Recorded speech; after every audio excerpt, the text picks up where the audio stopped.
Langit Kalimantan sore itu tampak kelabu. Awan hitam menggantung rendah seolah menekan bumi, membuat suasana terasa berat bahkan sebelum hujan turun.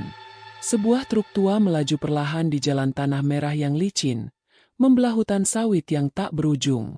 Di dalamnya, duduk seorang pemuda bernama Raka. Ia menggenggam erat tas ranselnya. Sudah 2 hari 2 malam ia menempuh perjalanan dari Jawa. Harapannya sederhana, bekerja, mengumpulkan uang, lalu pulang membawa perubahan untuk keluarganya. Namun sejak memasuki wilayah pedalaman Kalimantan ini, ada sesuatu yang membuat dadanya terasa sempit. Sepi, bukan sekadar sepi tanpa manusia, tapi sepi yang terasa mengawasi. Baru pertama ke sini, ya? Tanya sopir truk tiba-tiba, tanpa menoleh. Raka mengangguk. Iya, Pak, baru diterima kerja di pabrik sawit. Katanya di sini. Sopir itu tertawa kecil. Tawa yang terdengar aneh, kering dan tidak tulus. Kerja sih kerja, tapi kalau dapat shift malam, hati-hati aja. Raka mengernyit. Hati-hati kenapa, Pak? Sopir itu tidak langsung menjawab. Ia justru meludah keluar jendela, lalu memperlambat laju truk saat melewati sebuah jalan bercabang yang dipenuhi pohon tua.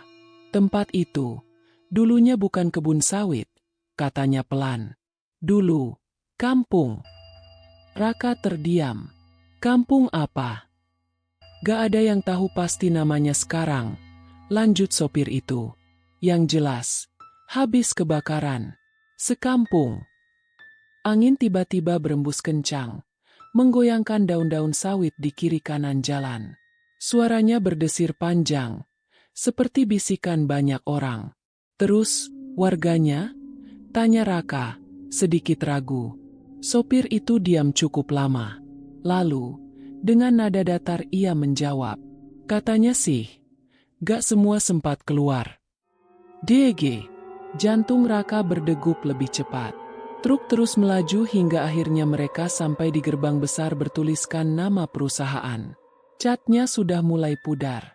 Beberapa huruf bahkan hampir tidak terbaca. Di bawahnya, berdiri pagar besi tinggi yang tampak berkarat. Anehnya, tidak ada satpam. Padahal hari belum terlalu gelap. Turun sini, kata sopir. Udah sampai. Raka turun, menginjak tanah yang terasa lembab dan dingin. Ia melihat sekeliling.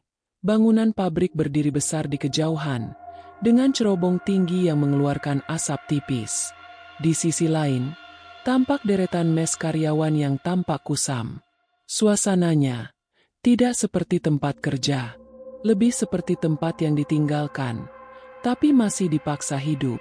Pak, Raka menoleh ke arah sopir. Beneran gak ada apa-apa, kan? Sopir itu tersenyum tipis. Kali ini matanya ikut menatap Raka. Tajam, seolah ingin memastikan sesuatu. Kalau dengar suara orang manggil malam-malam, katanya pelan, jangan pernah dijawab. Belum sempat Raka membalas, sopir itu langsung naik ke truk dan pergi begitu saja, meninggalkan debu merah yang perlahan menghilang di udara. Raka berdiri sendiri. Sunyi kembali menyelimuti. Tiba-tiba, kret! Suara besi berderi terdengar dari arah pagar. Raka menoleh. Pagar yang tadi tertutup rapat, kini terbuka sedikit. Padahal, tidak ada siapapun di sana. Angin kembali berembus. Dan di antara suara dedaunan yang bergesekan, Raka merasa mendengar sesuatu. Samar, pelan. Seperti suara seseorang berbisik, pulang. Raka menelan ludah, namun langkahnya tetap maju. Karena ia tidak tahu bahwa keputusan itu adalah awal dari sesuatu yang tidak akan pernah bisa ia tinggalkan. Malam pertama di mes karyawan terasa panjang bagi Raka. Meski tubuhnya lelah setelah perjalanan jauh, matanya sulit terpejam. Suara hutan di sekitar pabrik tidak seperti yang ia bayangkan. Bukan sekadar suara jangkrik atau angin, tapi seperti ada ritme aneh. Kadang terdengar seperti langkah kaki, kadang seperti bisikan yang terputus-putus. Jam menunjukkan pukul 23.47. Raka akhirnya memejamkan mata. Namun, tok, tok, tok. Suara ketukan terdengar dari pintu kamarnya. Raka langsung membuka mata. Diam. Ia menahan napas, mencoba memastikan apakah itu hanya halusinasi karena kelelahan. Tok, tok, tok. Lebih jelas kali ini. Siapa? Tanya Raka. Suaranya pelan. Tidak ada jawaban. Raka bangkit dari tempat tidur. Langkahnya pelan mendekati pintu. Tangannya sempat ragu saat menyentuh gagang pintu yang dingin. Perlahan, ia buka. Trek, kosong. Lorong mes gelap. Lampu hanya berkedip-kedip. Seperti hampir mati.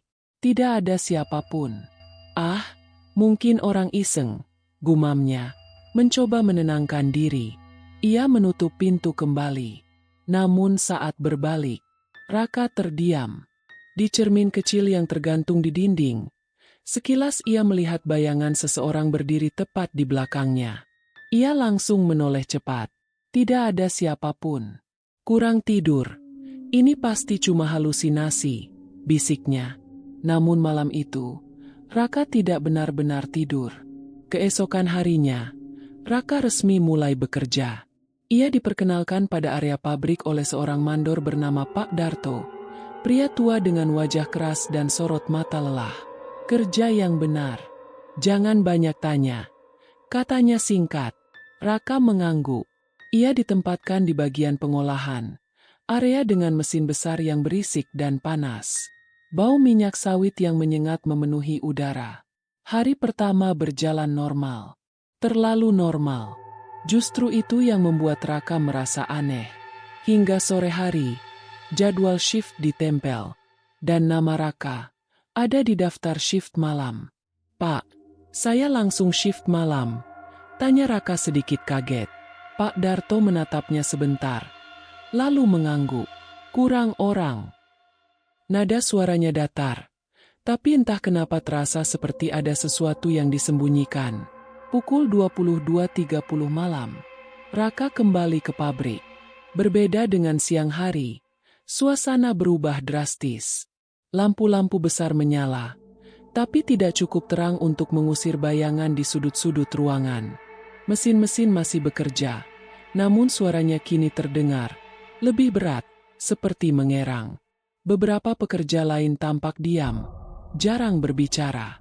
Tidak ada yang benar-benar terlihat santai. Kalau dengar apa-apa, cuekin aja. Bisik salah satu karyawan saat melewati Raka.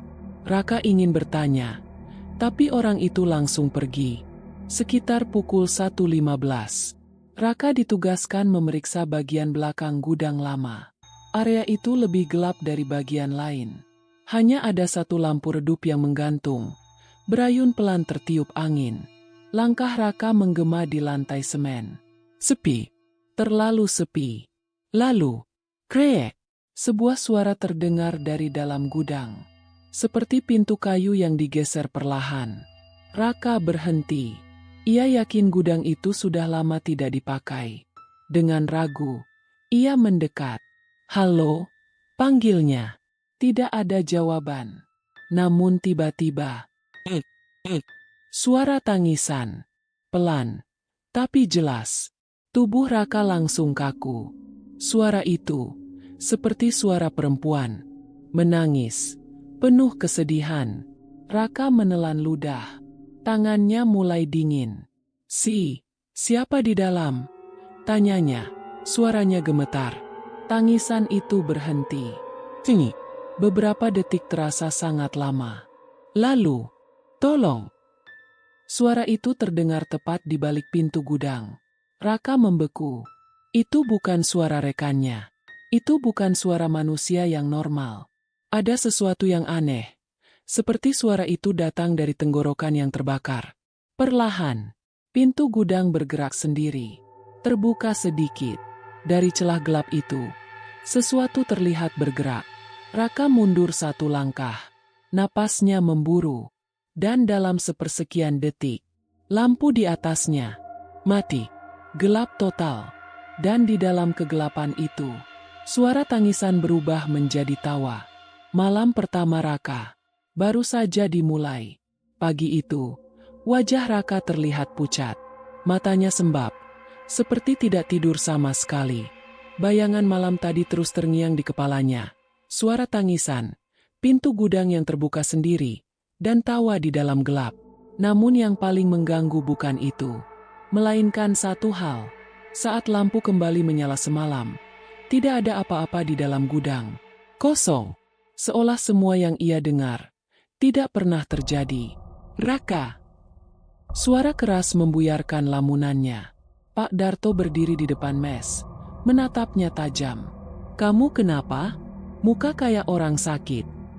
Raka ragu sejenak, tapi akhirnya berkata, Pak, semalam di gudang belakang, saya dengar suara. Sudah. Potong Pak Darto cepat.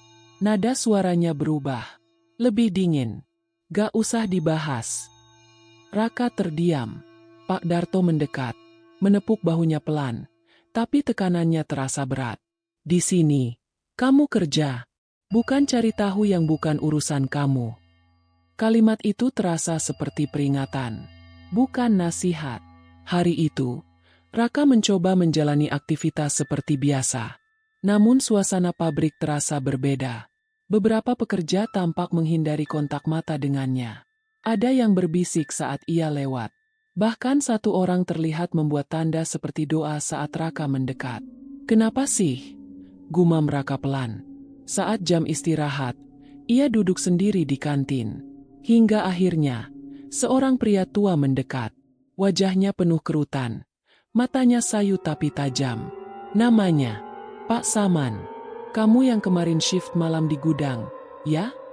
Tanyanya pelan. Raka mengangguk. Pak Saman menarik kursi dan duduk di depannya. Masih dengar suara? Tanyanya lagi. Raka terdiam, lalu mengangguk pelan. Pak Saman menghela napas panjang. Itu belum seberapa, katanya. Kalau kamu masih mau kerja di sini, satu hal yang harus kamu ingat. Raka menatapnya serius. Jangan pernah mendekati Blok C. DG. Lagi-lagi nama itu muncul. Blok C itu apa, Pak? Tanya Raka. Pak Saman langsung diam.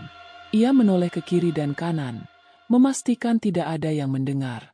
Tempat yang seharusnya sudah ditutup, bisiknya. Tapi, gak pernah benar-benar kosong. Malam harinya, Raka kembali menjalani shift. Namun kali ini, pikirannya tidak tenang. Blok C. Kata itu terus berputar di kepalanya. Semakin dilarang, semakin membuatnya penasaran. Pukul 2.10. Saat pekerja lain sibuk di area mesin, Raka memutuskan sesuatu. Ia berjalan menjauh, menuju bagian pabrik yang lebih gelap. Semakin jauh ia melangkah, suara mesin mulai menghilang, digantikan oleh keheningan yang menekan telinga. Hingga akhirnya, ia melihat sebuah pagar kawat tinggi, berkarat. Di tengahnya, tergantung papan tua yang hampir patah. Tulisan di sana sudah pudar, tapi masih bisa dibaca samar.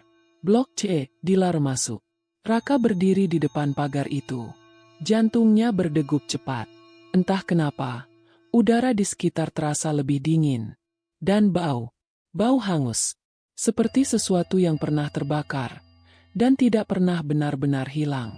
Cuma lihat sebentar. Bisik Raka pada dirinya sendiri.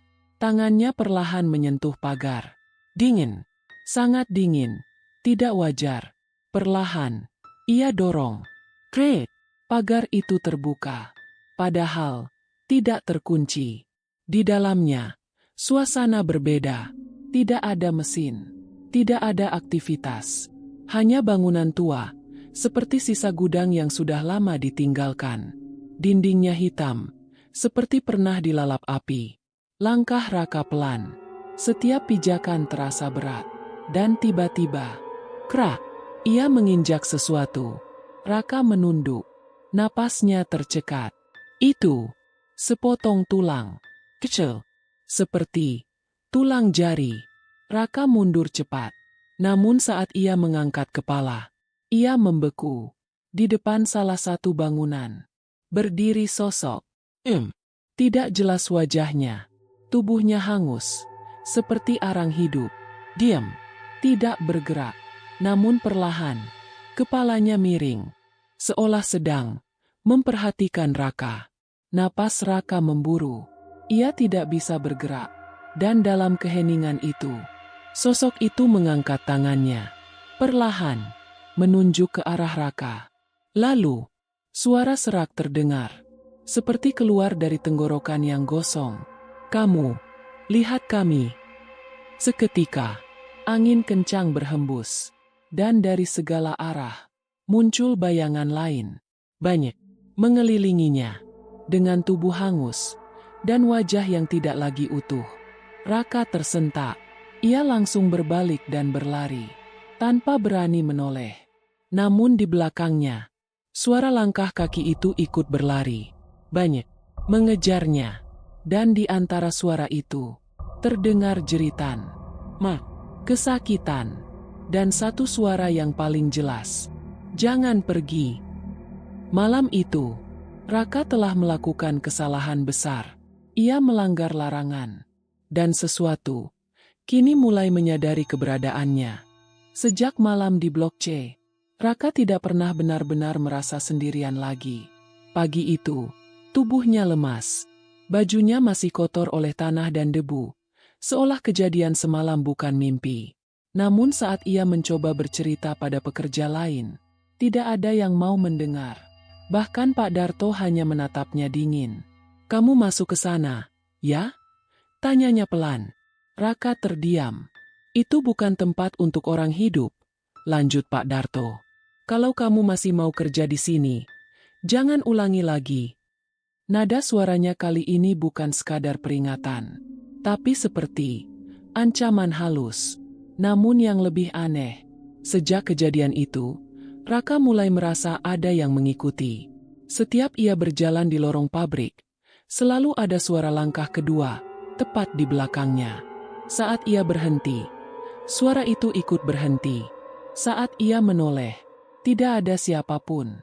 Malam berikutnya, Raka kembali mendapat shift malam. Kali ini, ia ditempatkan di bagian mesin pres, mesin besar yang berfungsi menghancurkan buah sawit. Mesin itu sangat besar, berisik, dan berbahaya. Satu kesalahan kecil bisa merenggut nyawa. Pukul 00.47, Raka berdiri di dekat panel kontrol, mengawasi mesin yang terus berputar. Suara logam bergesekan memenuhi ruangan. Grrr. Kraa. Namun di sela suara mesin, Raka mulai mendengar sesuatu. Pelan. Hampir tidak terdengar. Raka membeku. Ia menoleh ke kanan. Tidak ada siapapun. Tangisan. Lagi. Suara itu sama seperti yang ia dengar di gudang. Napas Raka mulai tidak teratur. Jangan digubris. Jangan digubris. Gumamnya, mengingat pesan pekerja lain. Namun suara itu semakin jelas. Dan kali ini, berasal dari arah mesin pres. Perlahan, Raka melangkah mendekat. Jantungnya berdegup keras. Tangannya gemetar. Saat ia mengintip ke celah mesin, ia langsung mundur. Wajahnya pucat seketika. Di dalam mesin itu, ia melihat sesuatu. Seperti rambut panjang, terjepit di antara logam. Dan perlahan, bergerak sendiri. Tiba-tiba, braak. Mesin berhenti mendadak. Semua suara hilang, termasuk tangisan itu. Raka menelan ludah. Mesin rusak, bisiknya. Ia mendekat lagi, lebih pelan. Dan saat ia menunduk untuk melihat ke dalam, seseorang tiba-tiba muncul dari balik mesin. Seorang perempuan. Wajahnya hancur, kulitnya robek, dan matanya menatap lurus ke arah Raka. DG. Raka tersentak mundur. Namun perempuan itu tidak bergerak. Ia hanya berdiri di sana, dengan tubuh berlumuran darah. Dan perlahan, mulutnya terbuka, mengeluarkan suara parau. Sakit. Seketika, mesin menyala kembali dengan keras. Gegerererererer. Raka belum sempat menjauh. Tangannya tiba-tiba terasa ditarik keras ke arah mesin. Arg! Raka berusaha melawan. Namun sesuatu mencengkeram pergelangan tangannya. Tak terlihat, tapi kuat. Sangat kuat. Perlahan, tubuhnya terseret mendekati mesin pres yang kembali berputar. Lepas! Lepas! Teriaknya panik. Di tengah kepanikan itu, ia melihat perempuan tadi, kini berdiri tepat di depan mesin. Tersenyum. Senyum yang tidak manusiawi. Dan dengan suara serak ia berkata, "Gantikan aku." Tarikan itu semakin kuat. Tangan Raka hampir masuk ke dalam mesin. Beberapa sentimeter lagi, dan semuanya akan berakhir. Namun tiba-tiba, plak! Seseorang menarik tubuh Raka dari belakang. Ia terhempas ke lantai. Mesin masih berputar liar. Napas Raka tersengal. Ia menoleh. Pak Saman berdiri di sana. Wajahnya tegang. "Kamu mau mati, hah?" bentaknya. Raka tidak bisa menjawab. Tubuhnya gemetar hebat. Saat ia kembali melihat ke arah mesin, tidak ada siapapun. Tidak ada perempuan. Tidak ada rambut. Semuanya normal. Seolah kejadian barusan tidak pernah ada. Pak Saman menarik Raka berdiri. "Dengar saya baik-baik," katanya serius. "Mereka itu gak cuma muncul." Raka menatapnya. Masih ketakutan. "Mereka cari pengganti." DG. Jantung Raka terasa jatuh. "Dan sekarang," lanjut Pak Saman pelan, "kamu sudah dilihat." Malam itu, Raka sadar. Ini bukan sekadar gangguan. Ini awal dari sesuatu yang lebih mengerikan. Sesuatu yang ingin menariknya menjadi bagian dari mereka. Sejak kejadian di mesin pres, Raka berubah. Ia jadi lebih pendiam. Tatapannya sering kosong, seolah pikirannya masih tertinggal di malam itu, di antara suara tangisan dan sosok perempuan yang meminta pengganti. Pergelangan tangannya masih terasa nyeri. Meski tidak ada luka besar, ada bekas kemerahan seperti jejak cengkeraman. Dan anehnya, bekas itu terasa hangat. Seperti masih hidup. Hari itu, suasana pabrik terasa tidak biasa.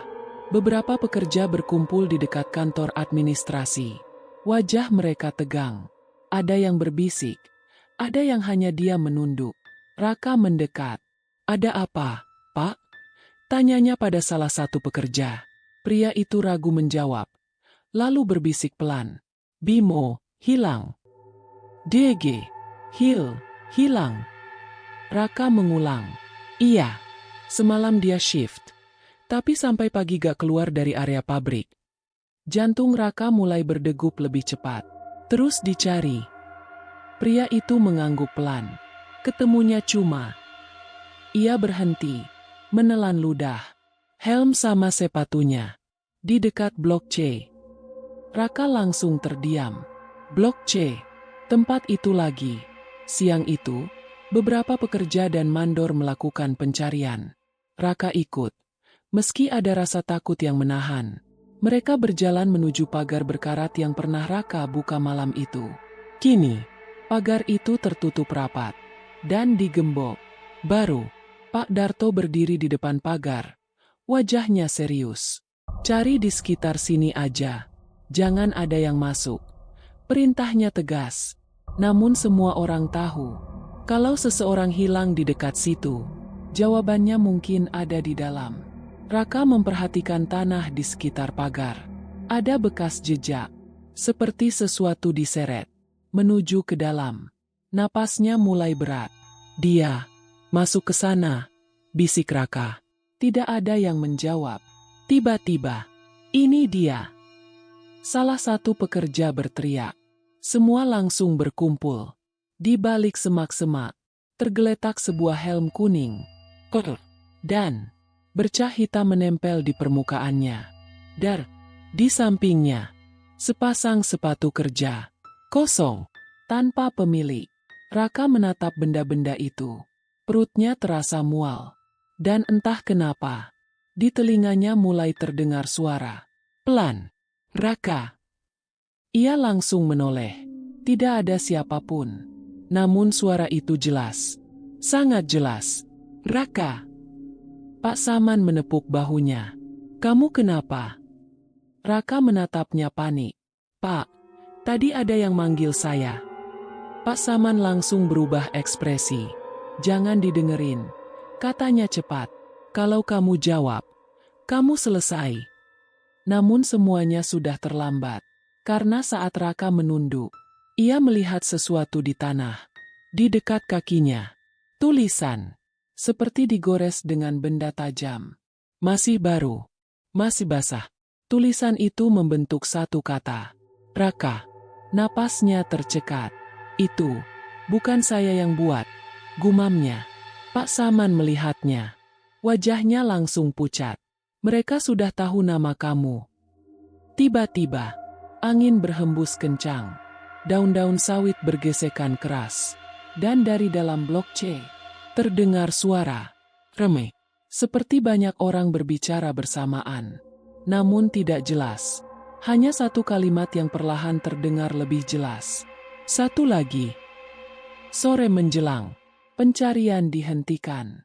Secara resmi, Bimo dinyatakan menghilang. Tidak ada laporan polisi. Tidak ada penyelidikan lanjutan. Seolah kejadian itu hal biasa. Malamnya, Raka duduk sendiri di mes. Lampu kamar redup. Suasana sunyi. Namun pikirannya tidak bisa diam. Nama itu, tulisan di tanah, dan suara yang memanggilnya. Tiba-tiba, krek, pintu kamarnya terbuka sedikit. Padahal, ia yakin sudah menguncinya. Raka membeku. Perlahan, ia menoleh. Di celah pintu, terlihat sesuatu. Sepasang kaki. Seperti terbakar. Diam. Berdiri di luar. Napas Raka tertahan. Ia tidak berani bergerak. Tidak berani bersuara. Dan dalam keheningan itu, suara pelan terdengar. Sangat dekat. Tepat di depan pintunya. Gantian. Raka menutup mulutnya. Air matanya mulai jatuh tanpa sadar. Karena kini ia mengerti. Bimo bukan sekadar hilang. Bimo sudah diambil. Dan sekarang, giliran berikutnya sedang dipilih. Sejak malam itu, Raka tidak berani tidur. Setiap kali ia memejamkan mata, bayangan wajah hangus itu muncul. Suara serak yang memanggil namanya terus terngiang. Bahkan saat ia mencoba mengalihkan pikiran. Namun tubuh manusia punya batas.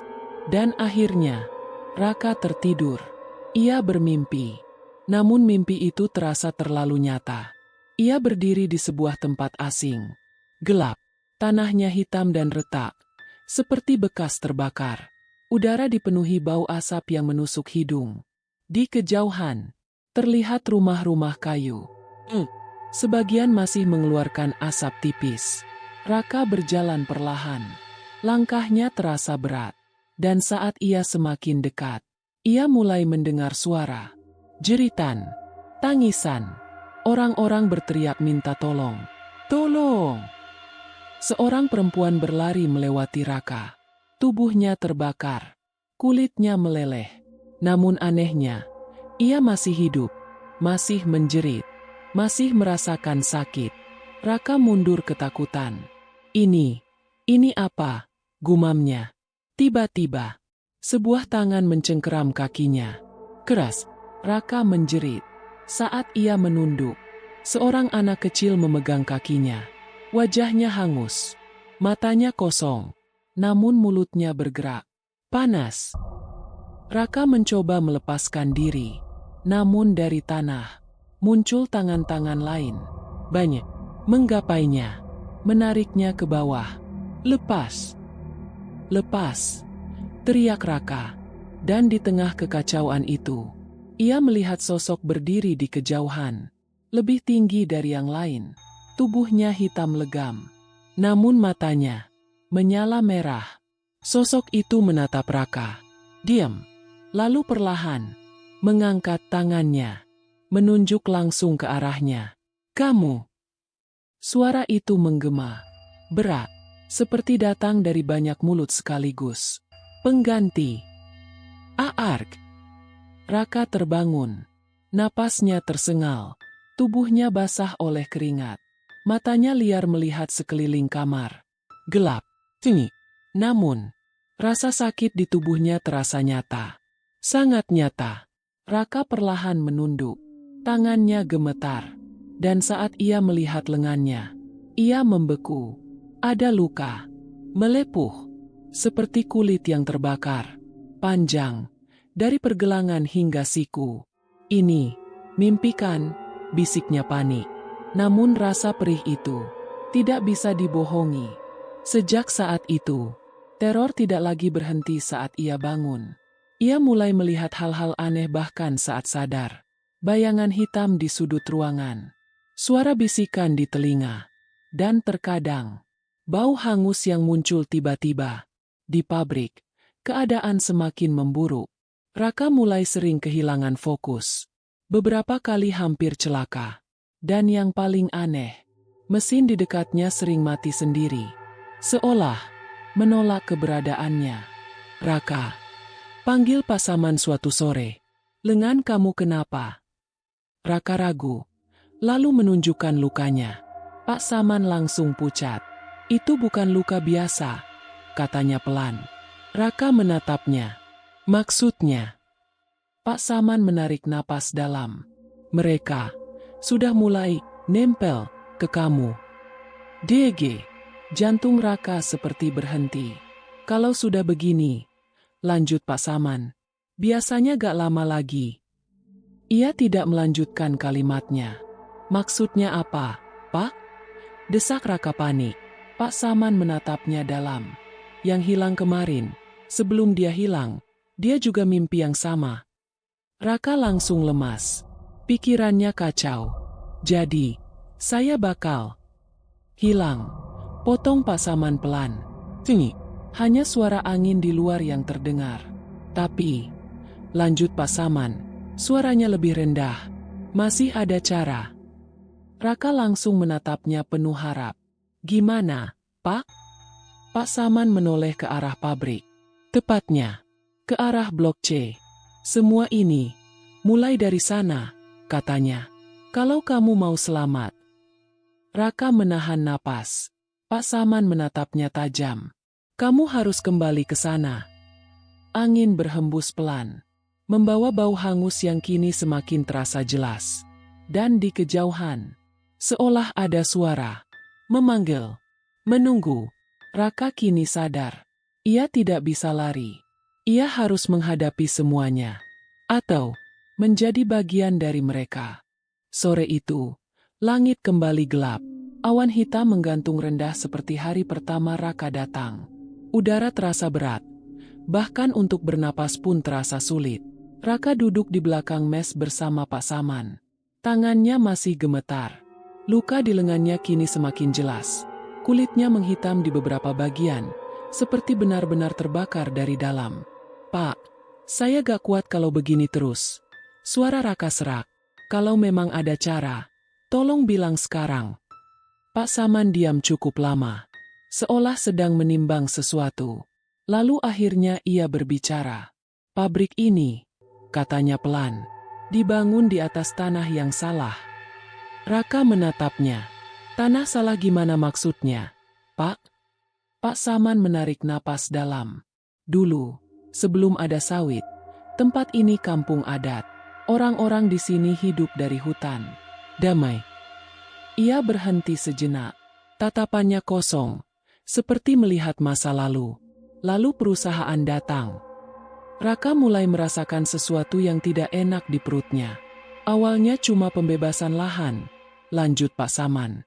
Tapi warga banyak yang nolak. Tanah itu, tanah leluhur mereka. Terus? Tanya Raka pelan. Pak Saman menunduk. Terus, terjadi kebakaran. DG, jantung Raka berdegup kencang.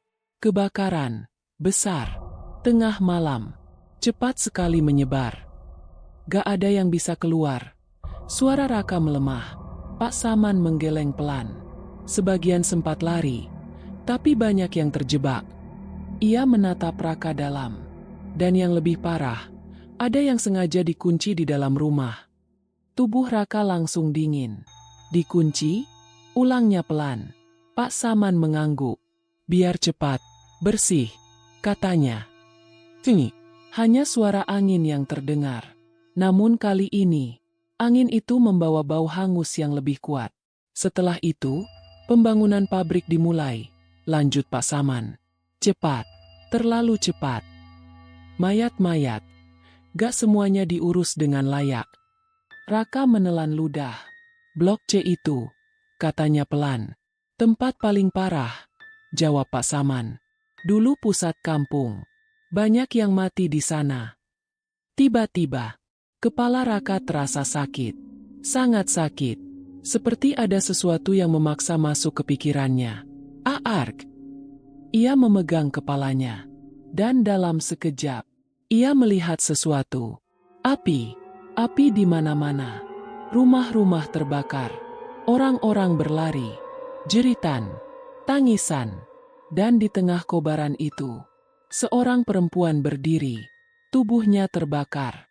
Wajahnya hancur. Namun matanya menatap langsung ke arah Raka. Kamu lihat kami. Raka tersentak. Ia kembali ke kenyataan. Napasnya memburu. Pak, saya lihat mereka, katanya gemetar. Mereka, semua. Pak Saman tidak kaget. Seolah sudah tahu itu akan terjadi.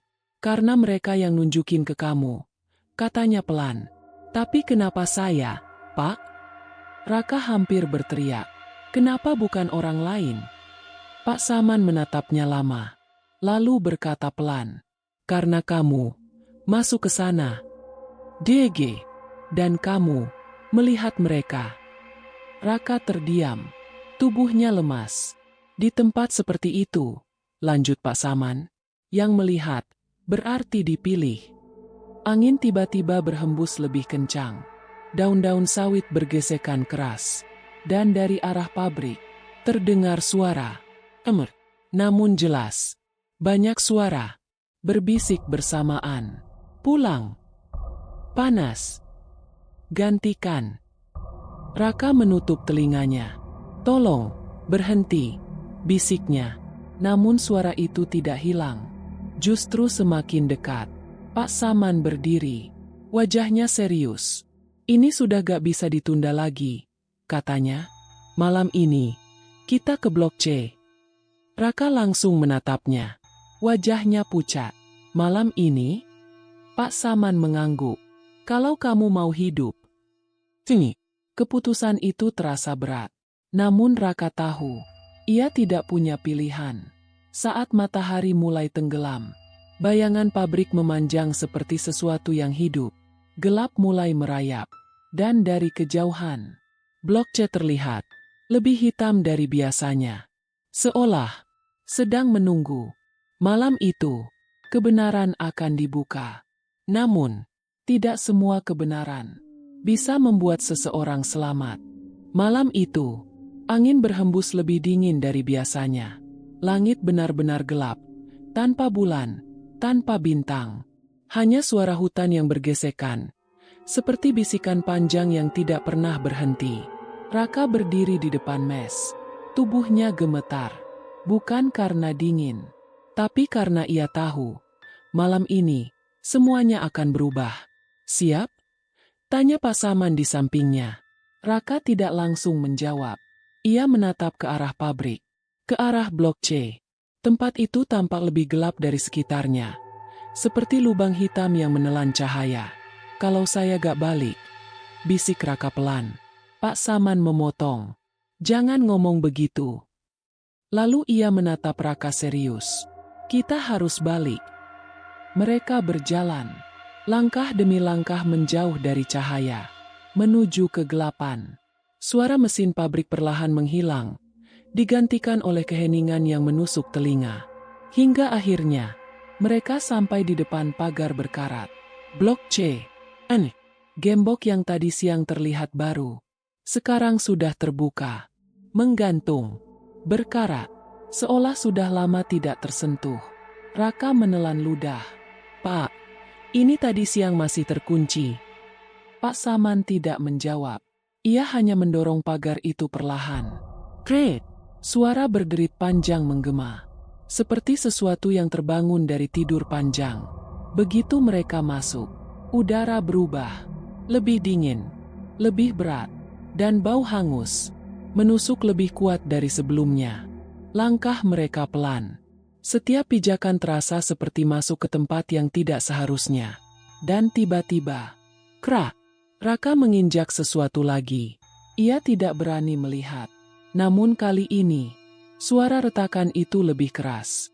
Seperti tulang yang patah. Jangan lihat bawah, bisik Pak Saman. Tapi sudah terlambat. Raka menunduk. Dan tubuhnya langsung kaku. Tanah di sana, bukan sekadar tanah. Tapi, penuh tulang, berserakan, seolah tidak pernah dikubur. Napas Raka memburu. Ini semua, korban, bisiknya gemetar. Pak Saman mengangguk pelan. Tiba-tiba, angin berhenti. Sunyi total, tidak ada suara apapun. Bahkan, tidak ada suara napas mereka sendiri. Lalu, perlahan, suara itu muncul. Dari segala arah. Panas. Sakit. Tolong. Raka menutup telinganya. Namun suara itu tidak berhenti. Justru semakin keras. Semakin dekat. Pak, saya gak kuat. Katanya hampir menangis. Pak Saman menggenggam bahunya. Jangan lari, katanya tegas. Kalau kamu lari, mereka akan ngejar. Tiba-tiba, sesuatu bergerak di depan mereka. Bayangan. Lalu satu lagi. Dan satu lagi. Sosok-sosok mulai muncul dari kegelapan. Puluhan. Mungkin ratusan. Semuanya. Tubuh mereka hitam seperti arang. Sebagian kehilangan wajah. Sebagian lagi masih menyisakan bentuk manusia. Raka mundur perlahan. Napasnya tidak teratur. Matanya membelalak. Pak, mereka. Pak Saman tidak menjawab. Ia hanya berdiri diam. Dan kemudian, semua sosok itu berhenti bergerak. Diam. Serentak. Menatap ke arah Raka. DG. Jantung Raka seperti berhenti. Salah satu dari mereka melangkah maju. Perlahan. Langkahnya berat. Tubuhnya lebih besar dari yang lain. Dan saat ia semakin dekat, mata merahnya terlihat jelas. Sosok yang sama, yang Raka lihat di mimpi. Ia berhenti tepat di depan Raka. Dan dengan suara berat, yang terdengar seperti banyak orang berbicara sekaligus. Ia berkata, kami belum selesai. Raka gemetar hebat. Apa yang kalian mau? Tanyanya dengan suara hampir hilang. Sosok itu mengangkat tangannya, menunjuk ke arah tanah, ke arah tulang-tulang. Kami tidak pernah dikubur. Seketika, tanah di sekitar mereka bergetar. Perlahan, tangan-tangan muncul dari dalam tanah. Banyak menggeliat, mencari. Pak! Raka panik, namun Pak Saman tetap diam. Wajahnya tegang. Sosok itu kembali bicara. Kali ini lebih keras, lebih marah. Kalian hidup di atas kami. Kalian kerja di atas kami. Kalian harus ganti. Tiba-tiba, semua sosok bergerak. Serentak, maju, menuju Raka. Lari. Teriak Pak Saman akhirnya. Raka langsung berbalik dan berlari. Namun tanah terasa berat. Lengket. Seolah ada yang menahannya. Dari belakang, suara langkah kaki terdengar. Banyak, sangat banyak. Tangan-tangan dari tanah mulai meraih kakinya. Menariknya. Lepas. Lepas. Teriak Raka panik. Dan saat ia hampir jatuh, sesuatu mencengkeram bahunya. Keras, sangat kuat. Raka menoleh. Dan yang ia lihat, membuatnya membeku. Itu, Bimo. Namun bukan Bimo yang ia kenal. Wajahnya hangus. Matanya kosong. Mulutnya terbuka lebar. Dan dengan suara serak, ia berkata, gantian. Rak. Malam itu, Raka tidak lagi sekadar melihat mereka. Ia hampir menjadi salah satu dari mereka. Napas Raka tersengal. Kakinya terseret. Tangan-tangan dari tanah terus mencengkeram. Mencoba menariknya masuk ke dalam kegelapan yang dingin dan penuh bau hangus. Lepas! Teriaknya putus asa. Namun cengkeraman itu semakin kuat. Seolah puluhan tangan menariknya bersamaan. Raka! Suara Pasaman terdengar samar. Lalu, plak! Sebuah tarikan keras membuat tubuh Raka terlepas dari tanah. Ia terjatuh ke samping, berguling menjauh dari tangan-tangan yang masih berusaha meraih. Bangun! Jangan berhenti! Bentak Pasaman. Mereka berlari. Keluar dari area tulang-tulang itu. Keluar dari kepungan sosok-sosok hangus yang terus bergerak perlahan. Namun pasti. Namun, jalan yang tadi mereka lewati sudah tidak ada. Raka berhenti mendadak. Pak, jalannya mana? Di depan mereka, hanya ada bangunan-bangunan hangus. Lebih banyak dari sebelumnya. Lebih gelap. Lebih sempit. Kita gak keluar, bisik Raka. Pak Saman mengepalkan tangan. Kita diputar, katanya pelan. Tiba-tiba, duum! Suara keras menggema, seperti sesuatu jatuh dari atas. Raka menoleh, dan tubuhnya langsung kaku. Langit berwarna merah.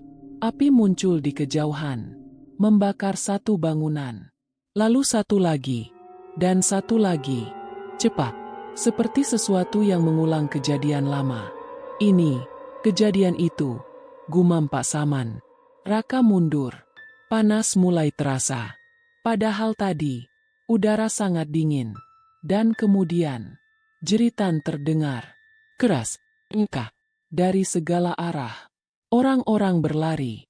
Namun kali ini, bukan bayangan. Bukan sosok samar. Mereka nyata. Perempuan, anak-anak, orang tua. Semua berlari dalam kepanikan. Tubuh mereka terbakar. Kulit meleleh. Mata penuh ketakutan. Raka berdiri di tengah mereka. Tidak bisa bergerak. Ini bukan masa lalu, bisiknya gemetar. Pak Saman menatap sekeliling. Wajahnya pucat. Ini, mereka bikin kita ngerasain, katanya pelan. Tiba-tiba, seorang perempuan menabrak Raka. Ia jatuh. Dan saat ia menoleh, perempuan itu mencengkeram bajunya. Kuak, tolong! Teriaknya. Wajahnya hangus. Air matanya bercampur darah. Sakit, sakit. Jeritnya. Raka panik. Aku gak bisa, katanya gemetar. Namun perempuan itu semakin kuat mencengkeram. Jangan tinggalin kami. Tiba-tiba, tangan lain muncul. Lalu satu lagi. Dan satu lagi. Semua mencengkeram tubuh Raka. Menariknya. Pak Saman! Teriaknya. Pak Saman mencoba menarik Raka. Namun jumlah mereka terlalu banyak. Dan di tengah kekacauan itu, sosok tinggi bermata merah muncul lagi. Lebih dekat. Lebih jelas. Ia berdiri di antara api. Menatap Raka. Rasakan. Seketika, api di sekitar Raka membesar. Panasnya luar biasa. Kulitnya terasa terbakar. Aarg! Raka menjerit. Dan dalam rasa sakit itu, ia melihat sesuatu. Dirinya sendiri, terbaring, di tanah blok C. Dengan tubuh hangus. Tidak bergerak. Napasnya berhenti. Tidak. Bisik Raka. Sosok itu melangkah mendekat. Lalu berbisik tepat di depan wajahnya. Kamu sudah di sini. Tangan-tangan itu menarik lebih kuat. Raka hampir tenggelam. Hampir hilang. Namun di saat terakhir, Pak Saman berteriak keras. Raka, ingat siapa kamu. Jangan ikut mereka. Suara itu menembus semuanya. Raka membuka mata. Pikirannya berputar. Dan dengan sisa tenaga, ia berteriak. Aku bukan bagian kalian. Seketika, semua berhenti. Api menghilang. Sosok-sosok itu membeku. Dan dalam satu tarikan napas, semuanya, Raka terjatuh ke tanah. Terengah-engah, tubuhnya gemetar hebat.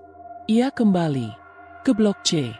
Gelap, sepi, namun masih terasa dingin. Pak Saman berdiri di sampingnya. Wajahnya tegang. "Kita belum selesai," katanya pelan. Raka menatapnya lemah. "Maksudnya?" Pak Saman menoleh ke arah tengah blok C. Ke satu titik yang lebih gelap dari yang lain.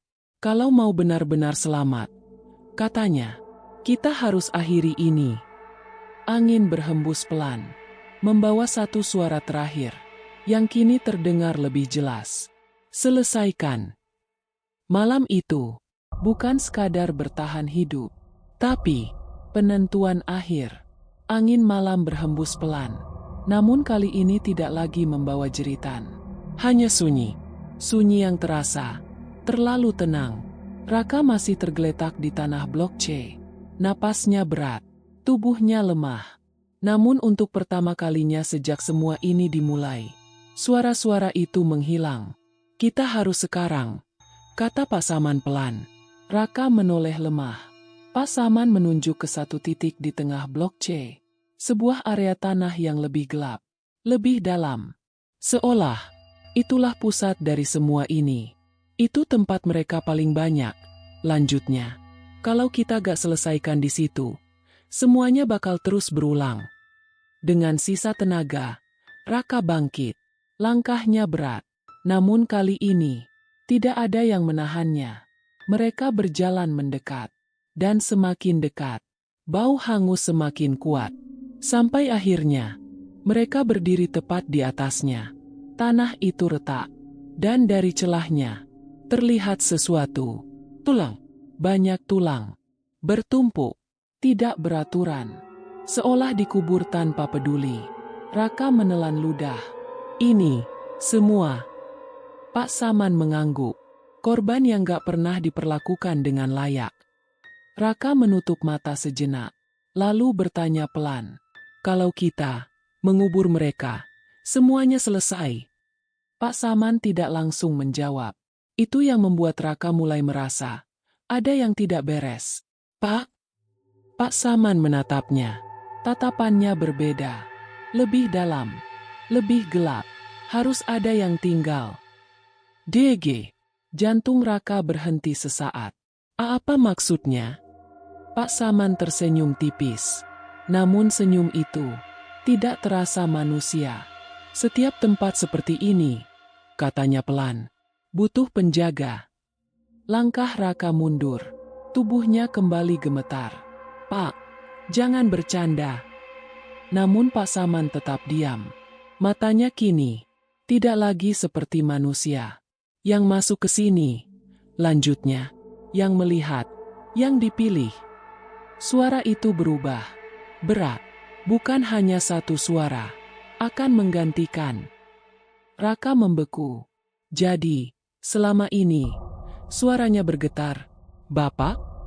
Pak Saman tersenyum. Lebih lebar. "Sudah lama." Tiba-tiba, tanah di bawah Raka bergerak. Tangan-tangan muncul lagi.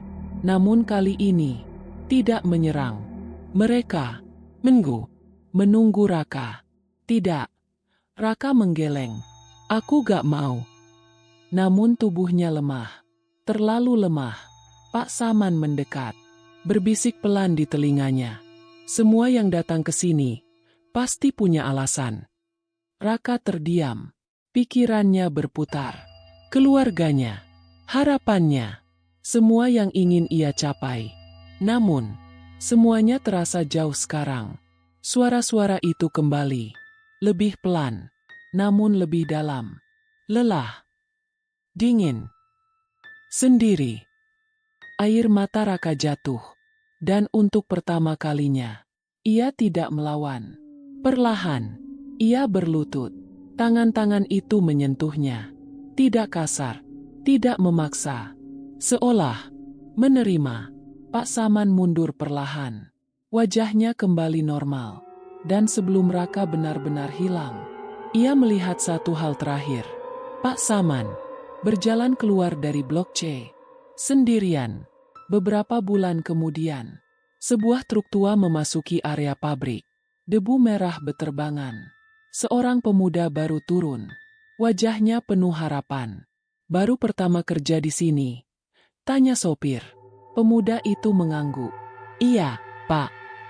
Sopir itu tersenyum tipis. "Kalau dapat shift malam," katanya pelan. "Hati-hati aja." Pemuda itu tertawa kecil. Tidak mengerti. Ia berjalan masuk ke area pabrik. Langkahnya pasti. Dan saat ia melewati pagar, angin berhembus pelan. Dari kejauhan, di arah Blok C, terlihat sesosok bayangan berdiri. Diam. Tidak bergerak. Namun matanya menyala samar. Dan jika diperhatikan lebih dekat, wajah itu adalah Raka. Dengan kulit yang mulai menghitam. Dan senyum tipis yang tidak lagi manusia. Menunggu pengganti berikutnya. Malam kembali turun. Dan seperti biasa, tak semua cerita berakhir saat kisahnya selesai diceritakan. Apa yang dialami Raka bukan sekadar teror. Bukan pula sekadar gangguan dari dunia yang tak kasat mata. Melainkan sebuah peringatan bahwa ada tempat-tempat di dunia ini yang menyimpan luka terlalu dalam. Terlalu lama, hingga akhirnya berubah menjadi sesuatu yang tidak lagi bisa dimaafkan. Pabrik itu masih berdiri, mesin-mesin masih berputar, asap masih mengepul dari cerobong tinggi, dan para pekerja masih datang dan pergi seperti biasa. Namun, tak semua dari mereka benar-benar pulang. Blok C tetap tertutup bagi mereka yang tahu, namun selalu terbuka bagi mereka yang tidak tahu. Dan seperti yang telah terjadi berulang kali, akan selalu ada orang baru datang dengan harapan, dengan mimpi, dengan niat untuk mengubah hidup, tanpa pernah menyadari bahwa langkah pertama mereka di tempat itu adalah langkah menuju sesuatu yang tidak bisa mereka hindari. Karena di sana, di bawah tanah yang mereka pijak setiap hari, ada suara yang tak pernah berhenti. Suara yang tidak lagi membutuhkan api untuk mengingatkan rasa sakitnya. Panas. Sakit. Kami belum selesai. Dan mungkin, jika suatu saat kamu berada di tempat asing, jauh dari keramaian, di antara deretan pohon yang terlalu sunyi, lalu kamu merasa seperti ada yang memperhatikanmu, seperti ada yang memanggil namamu, jangan pernah menjawab, karena sekali saja kamu menoleh, sekali saja kamu mengakui keberadaan mereka, maka saat itu juga, kamu bukan lagi sekadar pengunjung. Kamu telah dipilih. Raka adalah bukti bahwa tidak semua yang hilang benar-benar pergi.